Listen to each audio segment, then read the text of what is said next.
On my last video, I took a look at a really good value issue of Stormbringer. Now let's take a look at a kind of middling one. So, issue 74 of Stormbringer.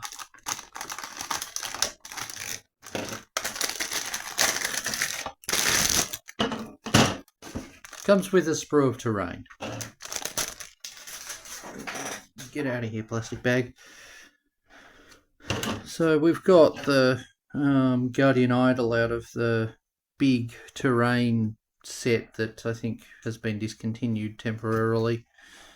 It'll come back as a made to order run at some point. But yeah, we've got the 4 parts of the plinth that the model stands on. We've got the front of the model here. We've got the base for the wall to go onto.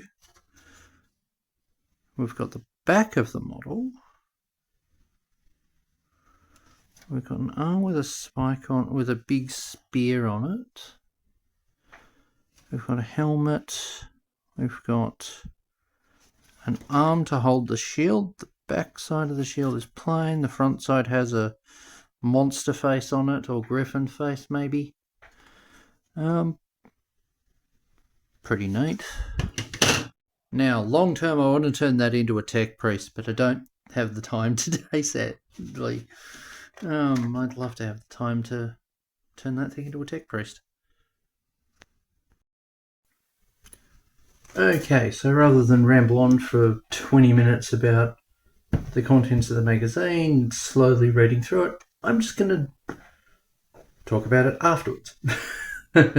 So I've built up the statue and yeah, now I've left it so you can remove it a bit. But it was a little bit of glue now. You can see how it holds with friction. I do very much plan on coming back to this model and turning it into a tech priest and removing all the magical iconography off the column. This is in 3 parts. Well, more than that technically, because I've only kind of friction held things in many places, which you can do, which makes painting it easier. Seriously, painting underneath there would be a nuisance. So, the issue itself, first up we get a little bit on the orcs from the last magazine, of which, one of which got turned into an orc knob for use in a yet-to-be-started 40k army. I probably should have a full collection of orcs so they can be an antagonist force.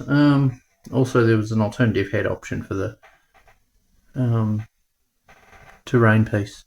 I went with the bigger head because of the skull face. Because, I mean, come on, the skull face looks cool.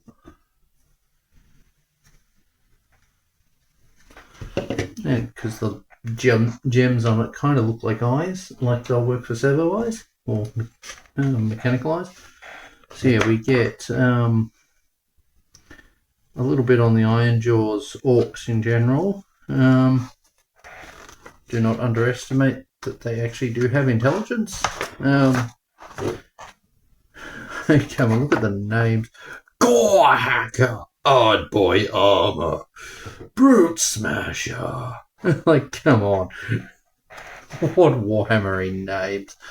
I mean, the Orc clans also very much give, well, the names fit, but like Iron Suns reminds me of the Yellow Suns from 40k. Is it Blood Claws for the 40k orcs as well? I'm not sure. On this side, we've got what is looking like it was intended to be a anatomy journal done by a biologist on goblins, or not so much goblins but grots, and the poor guy, he just tries and they just and every attempt at classifying just gets screwed with. It's like I was going to classify these as bipedal, but then one with 6 legs walked past. It's like, oh dear. And then he makes the mistake of drinking their drink. And goes slightly bonkers. Like, we've got some cool art. I'll say that right now. We've got some cool art. Look at that one. I love the mushrooms off his back. That's cool. And then we've got a bit about the 5 Chaos Gods, 4 of which are the same, similar to the 40k ones. Slanesh is still imprisoned. And also the Horned Rat, the Great Horned Rat, because Skaven are a major player when they're not busy backstabbing at each other, which is their favourite pastime outside of plotting. Next, we've got a bit of a thing on the actual terrain piece. We've got a painting guide, which, I'll be honest, if you're getting Warhammer models, buy some primer. Like, if you have to paint on primer, I've been using this stuff for 6-7 years as paint on primer. It's technically meant to go through an airbrush. It works fine. You might want to put a second layer down. So yeah, we've got some stuff now. We've got a bit of a tactical guide on this guy who came out like 20 issues ago, which neat.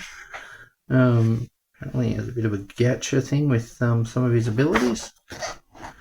We've got Bastion Carthors, who I did a video on back in August, or end of August, or partway through. That I converted him into an Inquisitor for 40k. Now he's a massive character. He's way out of scale, but at the same time, why not have a big guy doing big damage? We've got the Iron Skulls, who look like even more armoured orcs. We've got Auric Ard Boys, which are the ones from the last issue. Again, Ard Boy that you can hardly see. Ard Boy that can hardly be seen. Now I've got a battle over. We've got a story around a battle over ley lines that has that is a story involving this thing. Now there's a story that's kind of part one. Well, maybe not a part one, but it's leading up to a fight over. In theory over this, but without a central objective. I find it strange that they didn't put an objective in the centre and have this thing go plonk there. And it has a interesting little army list rule of one wizard, 2 heroes, 2 troops for both sides. Sucks if you take 2 squishy troops. Although I don't think they really put much in the way of squishy troops in this magazine, apart from the goblins. Then we get a spoil of war at the end, where you record whether you won or lost and what you may have got out of it.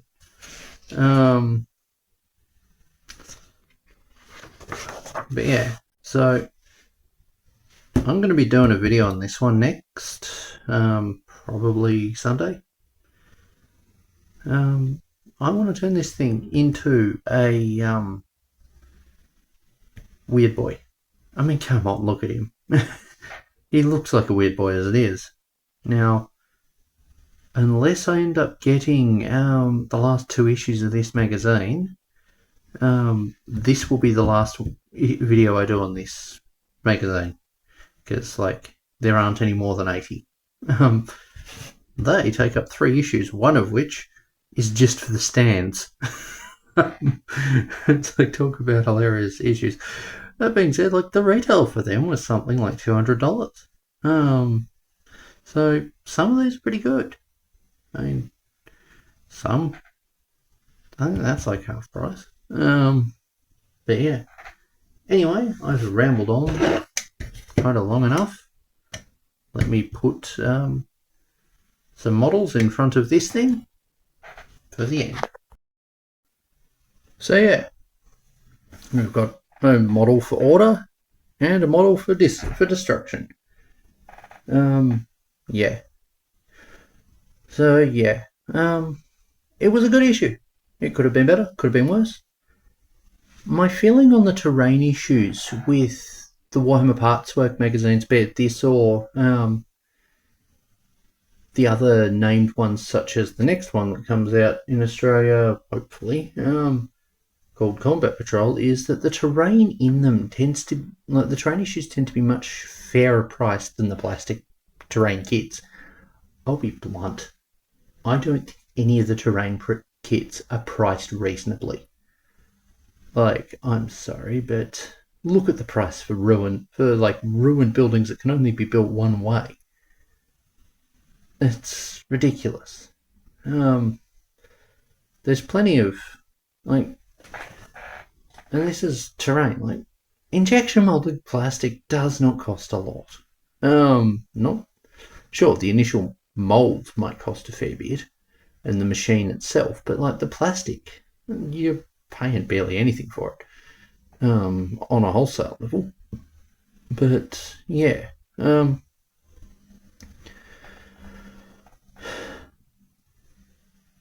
anyway, I've kind of grumped on about it. But yeah, the terrain issues, if you can get them, they're a pretty good deal usually. They'll, like, it depends on what ones you get. Sometimes it might just be a few barrels and an upgrade kit out of a kit that used to be a $20 kit. Those issues suck.